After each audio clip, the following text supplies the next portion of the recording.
நமஸ்தே ஸ்கந்தாஸ் இந்த யூடியூப் சேனலில் இன்றைக்கி நம்ம பிரவேஷிகா தேர்ட் பேப்பருக்கு வரக்கூடிய ஆகஸ்ட் 2024 எக்ஸாமுக்கு என்னென்ன இம்பார்ட்டண்ட்டு, அதில் எந்த ரோமனை கவர் பண்ணி படிக்கணும் அப்படிங்கிற விஷயத்தை தான் இப்போ நம்ம பார்க்க போகிறோம்.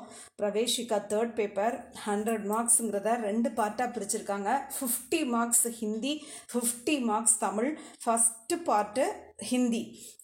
அந்த ஹிந்தியோட மாடல் கொஷின் பேப்பரை நம்ம பார்க்கலாம். இப்போ ஃபஸ்ட்டு பார்ட்டில் ஃபஸ்ட்டு ரோமன் வந்து ஜென்ரல் எஸ்ஸேஸில் நான் ஒரு 4 இம்பார்ட்டண்ட் கொடுத்துருக்கேன். அதுலேருந்து நிச்சயமாக ஒன்று வரும். பட் போன வாட்டி பார்த்திங்கன்னா நம்ம எதிர்பார்க்குற எதையுமே அவங்க கொடுக்கல. அந்த மாதிரி எதுக்காகனா ஜென்ரல் எஸ்ஸே அப்படிங்கிற ஜென்ரலாக ஒரு டாப்பிக்கை சொன்னால் அதை வச்சு உங்களுக்கு எழுத தெரியுதா அப்படின்னு செக் பண்ணுறதுக்கு தான் அந்த ஜென்ரல் எஸ்ஸேஸ் ஒரு டாப்பிக்கே வச்சுருக்காங்க. அதனால அந்த மாதிரி சம்டைம்ஸ் அவங்க அந்த மாதிரி பண்ணிடுவாங்க. பட் இந்த வாட்டி நம்ம இந்த 4லேருந்து நிச்சயமாக ஒன்று வந்துடும். ஸோ என்ன கான்செப்ட்டுங்கிறத நல்லா புரிஞ்சுக்கிட்டு படித்து எழுதி பாருங்கள். இந்த தேர்ட் பேப்பர்லலாம் நிறைய ரோமன்ஸ் ஓனாகவே எழுதக்கூடியதாக தான் இருக்குது. இதுதான் வரும்னு கான்ஃபிடெண்ட்டாக நமக்கு தெரியாத அளவுக்கு. ஆனால் இந்த ஜென்ரல் எஸ்ஸேலாம் நம்ம ஏதோ இப்போ இந்த 4 எஸ்ஸே நல்லா தரோவாக இருந்தோம்னா நிச்சயமாக ஒன்று வந்துடும். ஆனால் டிரான்ஸ்லேஷன்லலாம் நம்ம அந்த மாதிரி நம்ம எதையுமே கான்ஃபிடெண்ட்டாக படிக்க முடியாது. அதனால இந்த தேர்ட் பேப்பரை பொறுத்த வரைக்கும் நம்ம சில ரோமன்ஸ் தான் இதை நல்லா படித்து எழுதக்கூடிய ரோமன்ஸாக இருக்குது. அதில் இதுவும் ஒன்று. First Roman general essay 4 essays நான் இம்பார்ட்டண்ட்டாக சொல்லியிருக்கேன். இந்த 4ல் ஃபஸ்ட் எஸ்ஸே நாகரிகம் கே கர்த்தவிய ஒரு அதிகார் அப்படிங்கிற இந்த எஸ்ஸே நான் டீச் பண்ண வீடியோவும் அப்லோட் பண்ணியிருக்கேன். அதை பாருங்கள். மற்ற எஸ்ஸேஸும் நான் வந்து இன்னும் அப்லோட் பண்ணலான்ட்டு இருக்கேன். இப்போ ஜென்ரல் எஸ்ஸேல ஃபஸ்ட்டு டாபிக் வந்து நான் எதுனா நோட்டில் எழுதி அதை டீச் பண்ணியிருக்கேன். அதை பார்த்தீங்கன்னா ரொம்ப ஈஸியாக இருக்கும். நாகரிகம் கே கர்த்தவிய ஒரு அதிகார். செகண்ட் ஒன் பாரதிய கிசான். Third one Deepavali. Fourth one Bharat கி சம்பர்க்க பாஷா ஹிந்தி. இது 4ஐயும் நல்லா தரவு பண்ணுங்கள். நிச்சயமாக ஒன்று வந்துடும்.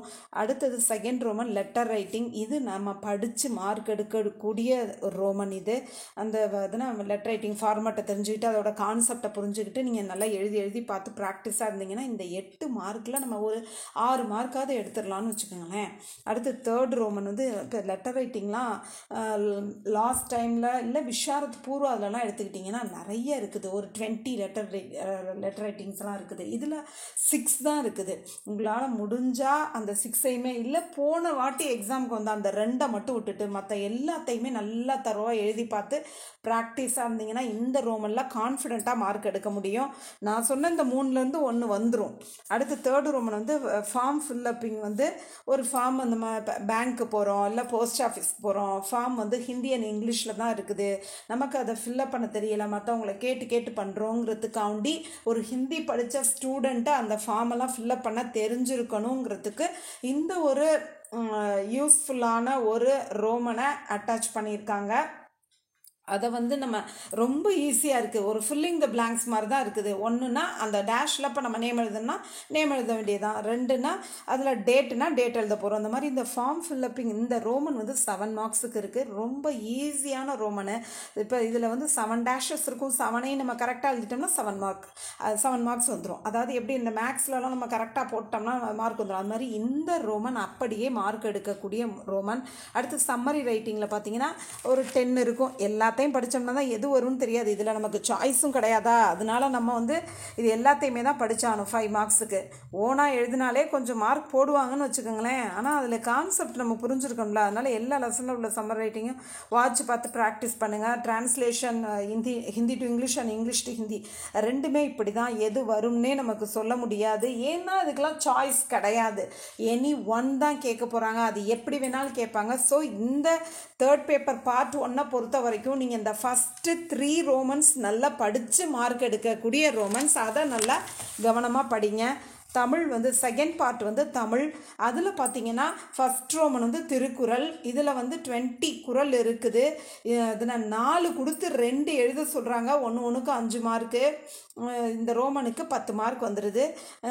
ஒருவேளை எனக்கு குறள் படிக்கிறது சிரமமாக இருக்கும், எனக்கு ரொம்ப டஃப்பான விஷயம் நீங்கள் ஃபீல் பண்ணிங்கன்னா ஒரு 10ஐயாவது நல்லா படிச்சுக்கோங்க.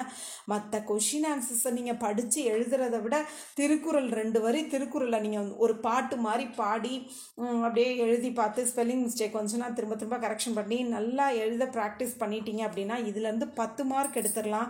அதாவது நான் உங்களை முடியாத பட்சத்தில் 10 படிக்க சொல்கிறேன். அப்போ நீங்கள் சாய்ஸ் படி எழுத முடியாது. நீங்கள் படித்த அதிகாரத்துலேருந்து 2 தான் வந்திருக்கோம். அந்த 2 மட்டும்தான் நீங்கள் எழுதணும். 20 படிச்சிங்கன்னா உங்களுக்கு எது ஈஸியாக தெரியுமோ அந்த 2 எழுதிக்கலாம். ஸோ அந்த மாதிரி இந்த திருக்குறள் அப்படிங்கிற அந்த டாப்பிக்கு ஒரு 10 மார்க் கொடுத்துட்டாங்க. நான் ஏற்கனவே நம்ம 30 மார்க்ஸ் ஹிந்தியை நல்லா தரவு பண்ணுங்கன்னு சொன்னேன். அந்த 30லேருந்து நம்ம ஒரு 20 தான் எடுத்திருக்கோம்னு வச்சுக்கோங்களேன். ப்ளஸ் ரவுண்டாக நம்ம அதில் ஒரு 20 or 25 ஹிந்தியில் எடுத்துட்டோம் அப்படின்னா இதில் ஒரு 25 எடுத்தால் தான் நம்ம வந்து ஒரு நல்ல மார்க் ஒரு 50ஆவது எடுக்க முடியும். அப்படி பார்க்கையில் இந்த திருக்குறளில் 10 மார்க் நம்ம ஈஸியாக எடுத்துடலாம். செகண்ட் ரோமன் வினா விடை செய்யுள் பகுதியிலேருந்து வரக்கூடியது. இதை வந்து நீங்கள் 2 விதமாக படிக்கலாம். நான் சொன்ன இம்பார்ட்டன்ஸ் வந்து ஒரு 9 சொல்லியிருக்கேன். இந்த 9ஐயும் கான்சென்ட்ரேட் பண்ணி படித்து எழுதி பார்த்து ப்ராக்டிஸ் பண்ணி நீங்கள் ரெடி ஆகலாம். இல்லை இது வந்து இவ்வளவா படிக்கணும் அப்படின்னு கேட்டிங்கன்னா first 5 study first 5 poem question ஆன்சர்ஸ்ன்னு போட்டிருக்கேன் பாருங்களேன். ஒரு டோட்டலி எவ்வளோ இருக்கோ அதில் ஒரு அப்ராக்சிமேட்டாக நான் சொல்லியிருக்கேன். ஒரு ஃபஸ்ட்டு 5 செய்யுள் பகுதியில் உள்ள அந்த போயமோட கொஷின் ஆன்சர்ஸாக படிச்சிங்கன்னா கூட நம்ம எதிர்பார்க்குறது வந்துடும். இப்போ இந்த செகண்ட் வினா விடை செய்யுள் பகுதியிலேருந்து வரக்கூடிய இந்த ரோமனுக்கு நான் என்னென்ன இம்பார்ட்டன்ட் கொடுத்துருக்கேன் அப்படிங்கிறத பார்க்கலாம். புறநானூறு குறிப்பு வரைக, தாயுமானவர் குறிப்பு வரைக, ஆச்சாரக்கோவை குறிப்பு வரைக, பாரதியார் குறிப்பு வரைக, பெருமாள் திருமொழி பற்றி எழுதுக, குற்றால குறவஞ்சி பற்றி குறிப்பு வரைக, திருநாவுக்கரசர் பற்றி குறிப்பு வரைக, திருவேங்கடச் சுனையில் மீனாய் பிறக்கும் விதியுடையேன் ஆவேனே அதை பற்றி எழுதணும். 9th ஒன்று வந்து ஆச்சாரக்கோவையில் கூறப்படும் 8 நல்லொழுக்கங்கள் யாவை. இந்த தமிழில் உள்ளதெல்லாம் அதோட கான்செப்ட் என்ன அப்படின்னு தெரிஞ்சுக்கிட்டு நீங்கள் ஓனாகவே எழுதலாம். 5 மார்க்ஸ் தான் ஒவ்வொரு கொஷினும். ஸோ 1 பேஜுக்கு நீங்கள் எழுதினா போதும். இதில் வந்து நீங்கள் ஒரு 3 அட்டன் பண்ணணும். ஒரு கொஷினுக்கும் 5 மார்க்ஸ். தேர்டு ரோமன் இடம் சுட்டி பொருள் விளக்கமும் இது எந்த பாடத்துலேருந்து வந்திருக்கு, இது என்ன அர்த்தம், இது யார்கிட்ட சொன்னது, இந்த மாதிரி புரிஞ்சுக்கிட்டு எழுத வேண்டியதுதான். புக்கில் இருக்க மாதிரியே அப்படியே மெமரி பண்ணி எழுதணுங்கிற அவசியம் இல்லை. ஃபஸ்ட்டு ஒன் வந்து இதில் வந்து உங்களுக்கு 2 எழுதுகிற மாதிரி இருக்கும். ஒன்றுக்கும் 5 மார்க்ஸ். So 10 marks. தெய்வமே எனக்கு இவ்விதமான வாழ்க்கை தரலாகாதா. Second important. முன்பு எங்களை பார்த்தவர்கள் இப்போது எங்களை பார்த்தால் கண்டுபிடிக்க மாட்டார்கள். தேர்டு இம்பார்ட்டன்ட் என்னன்னு பார்க்கலாம்.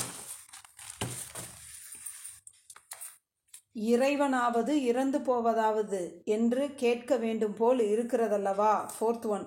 இந்நூல் முன் எந்நூலும் கால் முக்கால் நூல் உவட்டு நூல் சிலம்பி நூல் பருத்தி நூலே.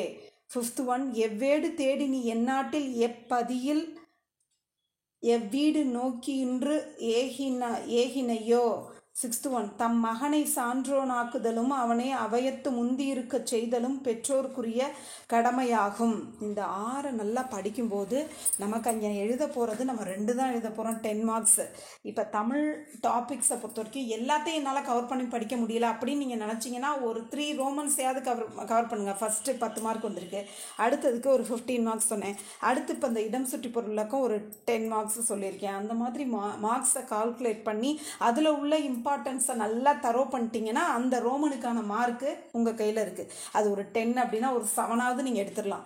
ஸோ அந்த மாதிரி மார்க்கை கால்குலேட் பண்ணி நீங்கள் இதெல்லாம் இந்த ரோமன்ஸை கவர் பண்ணுங்கள். ஃபோர்த் ரோமன் வினாவிடை வந்து பாடப்பகுதியிலேருந்து வந்திருக்கு. ஃபஸ்ட்டு ஒன் வந்து இது வரைக்கும் ஸ்கந்தாஸ் ஹிந்தி யூடியூப் சேனலில் சப்ஸ்கிரைப் பண்ணாதவங்க சப்ஸ்கிரைப் பண்ணுங்கள், லைக் பண்ணுங்கள், ஷேர் பண்ணுங்கள். உங்களோட ஃப்ரெண்ட்ஸுக்கெல்லாம் ஷேர் பண்ணி நம்ம வீடியோஸ் எல்லாம் ஃபாலோ பண்ண சொல்லுங்கள். அந்த மாதிரி நீங்கள் பண்ணும்போது எனக்கு ஒரு என்கரேஜ்மெண்ட்டாக இருக்கும். இன்னும் நிறைய வீடியோஸ் எல்லாம் போடலான்னு தான் நினைக்கிறேன். நிறைய எனக்கு வந்து இங்கே கிளாஸஸ் ஆன்லைன் அண்ட் ஆஃப்லைன் இந்த மாதிரி கிளாஸஸ்லாம் போயிட்டுருக்கு. நிறைய வேலைகளுக்கு இடையில தான் நான் இந்த வீடியோலாம் போட்டுட்ருக்கேன். நீங்கள் சப்ஸ்கிரைப் பண்ணுங்கள், லைக் பண்ணுங்கள், ஷேர் பண்ணுங்கள். இந்த மாதிரி பண்ணும்போது நான் வந்து இன்னும் வீடியோஸ் போடுறதுக்கு எனக்கு என்கரேஜ்மெண்ட்டாக இருக்கும். ஓகே, இப்போ இந்த 4th ரூமில் பாருங்கள், பாடப்பகுதியிலேருந்து வந்திருக்குது. இது வந்து பராசக்தியை நோக்கி மகாகவி சுப்பிரமணிய பாரதியார் கூறும் மந்திரங்கள் யாவை. Second one. நல்லியின் அரண்மனையில் பாணனுக்கு கிடைத்த விருந்தோம்பல் பற்றி எழுதுக. அடுத்து இந்த லெசன்ஸ்லாம் ரொம்ப ஈஸியாக கான்செப்ட்லாம் சூப்பராக, அதாவது ரொம்ப டஃப்பான விஷயமே கிடையாது, அந்த மாதிரி தான் கொடுத்துருக்காங்க. அதை வாட்ச் பார்த்தீங்கன்னா கதை மாதிரி தான் இருக்கும். தெரிஞ்சுக்கிட்டு தமிழ் நல்ல ஸ்பெல்லிங் மிஸ்டேக்லாம் எனக்கு வராது அப்படின்னா சூப்பராக எழுதிடலாம். நீங்கள் வந்து இந்த லெசனை பார்த்து பயந்துடாதீங்க, உள்ளே இருக்க விஷயத்தை வாட்ச் பாருங்கள். 3rd ரோமன், பாணர் தலைவன் காலப்பண்ணை மாலையில் பாடியதற்கு காரணம் என்ன? காலை பண்ணை, அதாவது காலையில் பாட வேண்டிய அந்த பண்ணைனா அந்த ஒரு மியூசிக், அதை வந்து மாலையில் பாடியதற்கு காரணம் என்ன? 4th ஒன், கொல்லிமலை எங்கு அமைந்துள்ளது? 3rd, நம்பர் நான் ராங்காக போட்டிருக்கேன். 4th, 5th. நெக்ஸ்ட்டு, கொல்லிமலையில் வாழும் மனிதர்களின் வாழ்க்கை முறையை பற்றி எழுதுக. 6th, மேதை வேதநாயகரின் நூல்களின் பெயர்களை குறிப்பிடுக. 7th, அவையறிந்து பேசுதல் பற்றி சிறு குறிப்பு வரைக. 8th, பழைய ஓலைச்சுவடிகளை தேடி அலைந்த ஊவேசா அவர்களின் தொண்டினை விளக்குக. ஸோ டோட்டலி இந்த வினாவிடை வந்து நான் உங்களுக்கு 8 கொடுத்துருக்கேன். இதையும் நல்லா தரவு பண்ணிக்கங்க. எதுவுமே ரொம்ப அதிகமாகலாம் இல்லை. ஒரு 10 மார்க்ஸ் ரோமனுக்கு ஒரு 8 கூட நம்ம படிக்கலைன்னா என்ன பண்ணுறது? அந்த மாதிரி அதெல்லாம் பார்த்தீங்கன்னா ரொம்ப ஈஸியாக தான் இருக்குது. இந்த முறை தமிழை வந்து உங்களுக்கு ஈஸியாக எழுதுகிற மாதிரி தான் பண்ணியிருக்காங்க. நல்லா படித்து நல்ல மார்க் எடுங்க. தன்யவாத்.